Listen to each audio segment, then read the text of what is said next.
Em 2010, a maior parte da renda familiar foi destinada aos custos das instituições financeiras. Sobre como reduzir estes gastos, nós conversamos com a coordenadora institucional da Proteste, Maria Inês Dolce. No ano passado, os gastos com os bancos foram os maiores responsáveis por consumir a renda familiar. Como que os consumidores podem tomar cuidado, se prevenir desses gastos excessivos e muitas vezes injustos ou indevidos? Olha, a Proteste, ela vem trabalhando muito com essa questão do endividamento do consumidor, do direito à informação, da comunicação prévia e, portanto, por meio de estudos e pesquisas, nós temos demonstrado que o consumidor ele pode sim economizar com seu banco. Além disso, a Proteste tem mostrado nas suas revistas Dinheiro e Direito como que o consumidor ele deve investir, como que ele deve se preocupar com relação à sua situação financeira.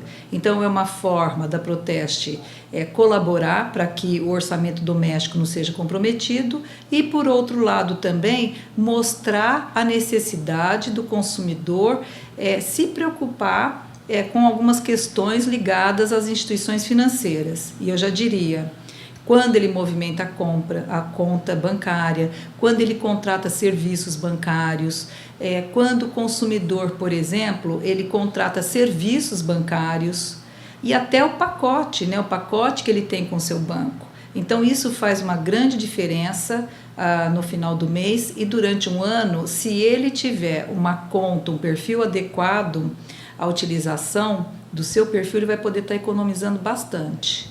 Mas como deve ser feito para tomar a decisão certa na hora de contratar esses financiamentos ou esses empréstimos, crédito? Primeira coisa, o consumidor, se ele já está, por exemplo, endividado, ele tem que tentar trocar uma dívida mais cara por uma mais barata. Então, se ele está endividado, por exemplo, de cheque especial, então ele tem que tentar trocar o que ele deve de cheque especial por um empréstimo pessoal, por exemplo, que é mais barato. Cheque especial hoje nós sabemos que está caríssimo. Além disso, financiamentos que os consumidores às vezes fazem, já comprometendo a renda dele. Então, ele garante o financiamento, a compra de um bem para o presente, só que ele não pensa no futuro. E com isso ele vai fazendo outros empréstimos, ou então ele vai desembolsando valores ou gastando serviços bancários, comprometendo já a renda familiar. Isso acontece muito. Além disso, as classes C e D também estão consumindo mais.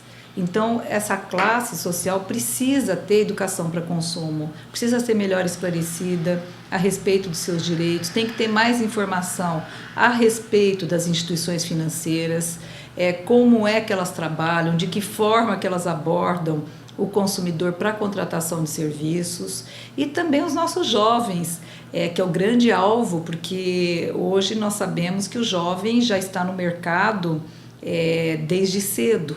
E também essa classe social precisa ter educação para o consumo, saber de que forma que deve consumir e até gastar o seu dinheiro. E nós temos visto que jovens já, iniciando as suas carreiras, já estão endividados.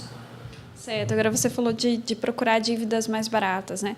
No que a gente deve, o que o consumidor desse dinheiro ele deve se atentar para conseguir taxas mais baixas, não sei, o que dá essa pista de que uma é mais barata do que a outra? Olha, primeiro nós temos o que chamamos de custo efetivo total, é o CET. Esse custo efetivo total, ele traz ali todos os elementos necessários para o consumidor saber quanto que está custando aquele empréstimo. Então, se ele está financiando, por exemplo, um carro, ele vai ter ali todos os encargos, juros, cobranças que vai onerá-lo. E, ao final, ele vai ter um custo desse financiamento. Com base nisso, ele pode procurar outras instituições financeiras e comparar para verificar qual que é a instituição que oferece melhores condições. Isso vale para carro, para compra de imóvel, para aquisição de bens, de produtos, para qualquer coisa que ele venha financiar ou pedir empréstimo. Então, o custo efetivo total vai dar uma ideia já do custo do dinheiro, né? Até a Proteste tem feito trabalho demonstrando que quando é oferecido juros zeros, não é bem a verdade. Às vezes o juro realmente não está sendo cobrado ali, mas tem os encargos que vão pesar, tem outras cobranças que vão tornar aquele financiamento tão caro como o outro que cobra juros. Então o consumidor também tem como base o custo efetivo total, que é um cálculo que é obrigatório a ser oferecido para o consumidor. Antes da compra ou da contratação? Antes da compra, da contratação, para que ele possa realmente observar quanto que vai custar aquele financiamento que ele está fazendo. Mas esse custo efetivo, então, ele deve ser verificado não só quando estamos tratando de uma relação de um contrato com uma instituição financeira, mas também em compras em lojas? Sem dúvida nenhuma.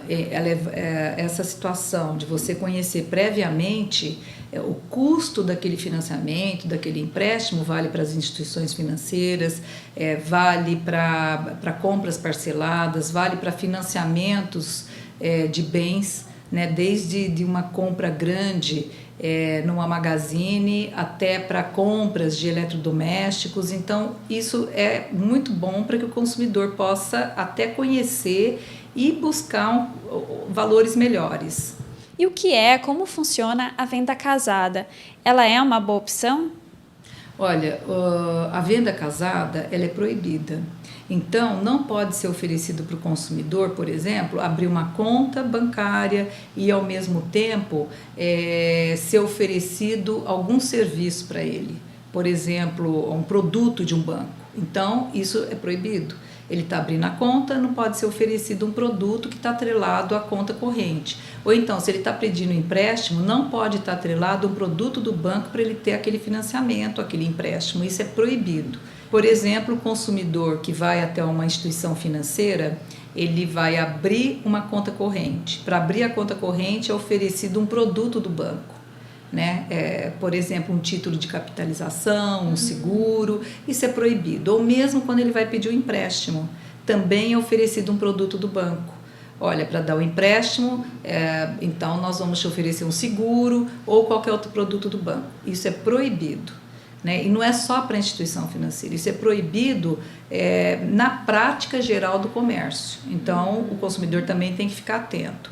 Por outro lado, o consumidor também, se ele já tem um comprometimento de renda, ele tem que verificar muito o que ele vai estar comprando dali para frente, para que também ele não se torne aí um devedor quanto mais. Então, ele vai pagando uma dívida, já fazendo outra, e às vezes até com muitas dívidas, já pensando em adquirir outros bens, já pensando em se endividar lá na frente, querendo já saldar as dívidas atuais e pensando no futuro em novos comprometimentos. Então, hoje o consumidor tem que lembrar também que está mais caro, né? Os juros hoje estão mais caros e, portanto, ele tem que pensar o que ele vai comprar, se organizar também o padrão de vida que ele tem e o que o bolso dele, da sua família, vai suportar e quais são os cortes que eventualmente ele precisa fazer para que ele não se torne aí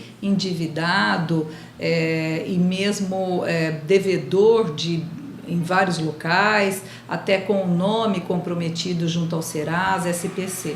E agora, para quem não quer gastar, mas sim guardar dinheiro, quais seriam as melhores formas de investimento e o que tem que ser observado para que, na verdade, esse rendimento não fique só para o banco ou para as corretoras? Olha, a Proteste, ela sempre ensina o consumidor os tipos de investimentos, né? Porque para cada perfil é um tipo de investimento.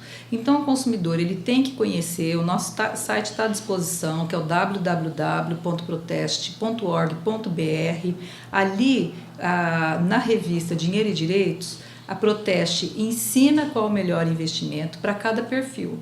Então, isso já ajuda muito para aquele que está querendo investir pela primeira vez, né? E, evidentemente, que conhecendo um pouco o mercado, o consumidor também vai saber o quanto ele vai poder estar investindo, o valor que ele tem para esse investimento, qual a finalidade, se ele pretende fazer um investimento a curto, médio ou longo prazo. Então, essas condições são sempre oferecidas nos estudos da Proteste, que serve bastante para que ele possa tomar conhecimento, conhecer um pouquinho melhor e fazer uma aplicação que seja adequada ao seu perfil.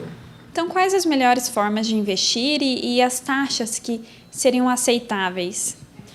A Proteste, ela tem orientado para aqueles que têm rendimento, quer dizer, para aqueles que querem investir, o investimento de menor risco é o DI, é o fundo DI. Agora, evidentemente, o consumidor tem que conhecer quais são as taxas cobradas, as administradoras cobram taxas, e lembrar que se elas forem superior a 1,5%, aí não vale a pena por causa das cadernetas de poupança. Ok, obrigada.